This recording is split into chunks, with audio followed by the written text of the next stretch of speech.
Good evening.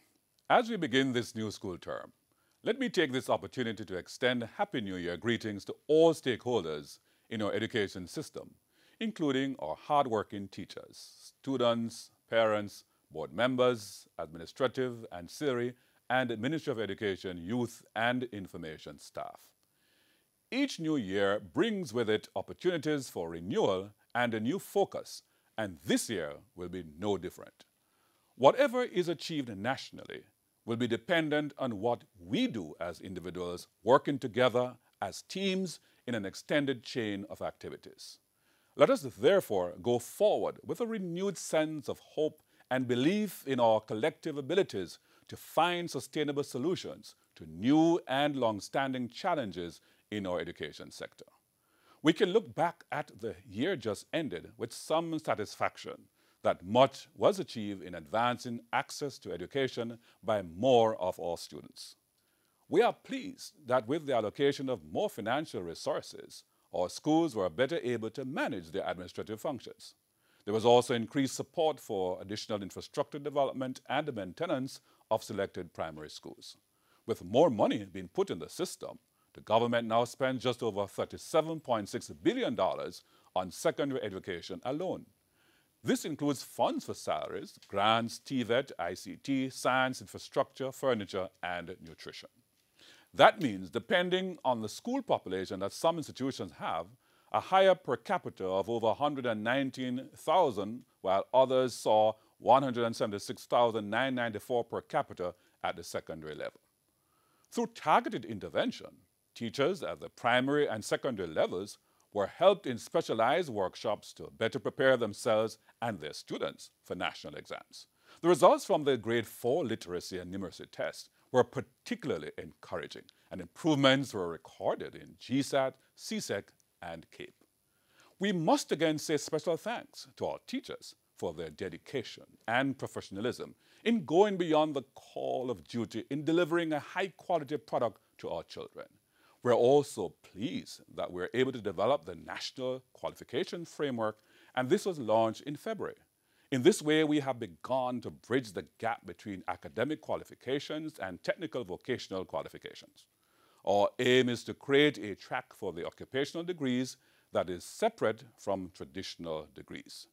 We ended the year with the good news that more than 100 early childhood institutions had met all the operational standards of the Early Childhood Commission to be fully certified. We will continue the work to ensure that more of our basic schools achieve the set standards. In this new year, we will have the opportunity to consolidate and finalize policy positions to support improved performance in the system. The review of the education regulations is far advanced, and when completed, will address matters which have a direct or indirect impact on students' success. As we move ahead with plans to replace the GSAT with PEP next year, we have already started to roll out our examination preparation strategies with workshops and public education programs for teachers and parents. With our students in grade 6 now in the final preparation stages for GSAT, I implore all parents to give full support to your children. Encourage them. Do not abuse them, even where you think they are not taking their work as seriously as they should. During the course of this term, we also intend to outline the proposed grooming and nutrition policy for schools. This is aimed at promoting a more healthy lifestyle among our students.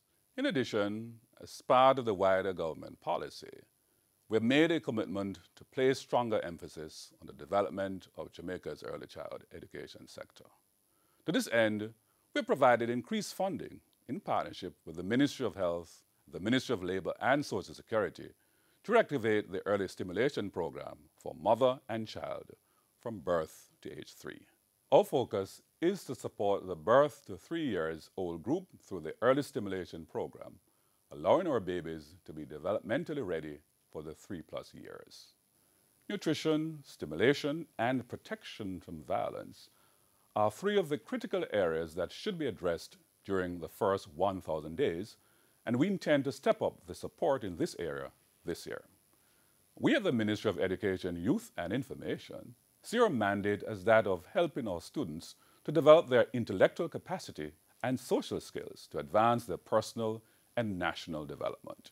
We cannot do this without the full involvement of parents and teachers. The ministry will continue to support professional development of teachers as part of our capacity building program. In this regard, the National College for Educational Leadership has trained over 2,000 school leaders in various programs who are making their impact in the system. We are now working with NCEL to develop a certification program with multiple pathways, including prior learning assessment for those principals who may need this as a requirement to become fully qualified based on the criteria established for full appointment. This will provide greater flexibility for principals in the system. NCEL is also embarking on policy-specific training on a yearly basis. Partnership is the key to achieving desired outcomes in the education sector, and we will continue to build on these relationships this year. I also take this opportunity to say special thanks to our friends and family in the diaspora who have supported many initiatives to partner with us in advancing the education of our children. Together, much more can be and will be achieved this year. As we move into this second term of the academic year, we are mindful of current negotiations underway between the government through the Ministry of Finance and the Public Service and the Jamaica Teachers Association. We value and respect our teachers and wish for an amicable and speedy settlement to these negotiations that is satisfactory to all parties. We advocate for mutual respect and wish to avoid any disruption to the education of our children, the future of our country. Let us forge ahead, confident that much work has already been done to improve school plans, to support the nutritional needs of our children and the most vulnerable among them. We thank you all for your support, and we look forward to a very good 2018. Thank you, and may God richly bless us all. I wish for all Jamaicans a peaceful and prosperous New Year.